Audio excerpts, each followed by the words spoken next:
রাসেল দেখি তোমাকে দেখি একটু। আয় হায়। তারপর দেখি জুবাইর তুমি কি করতেছো? এই যে জুবাইর।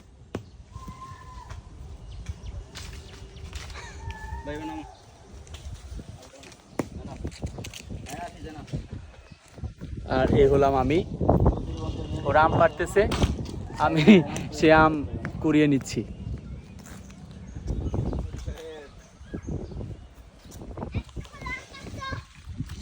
আমার আম্মু ওই যে আম একটা একটা করে এক জায়গায় রাখতেছে সবগুলো।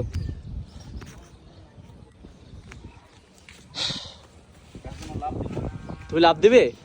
হ্যাঁ দিয়ে দাও, সাবধানে কিন্তু পা মুচকে যেন না হয়, খুব সাবধানে। হ্যাঁ জানি, বোলা জেলার ছেলে, অবশ্যই এক্সপিরিয়েন্স আছে, খুব সাবধানে, চশমা পরে যাবে চোখ থেকে, দেখো। আমার বন্ধুরা আজকে খুব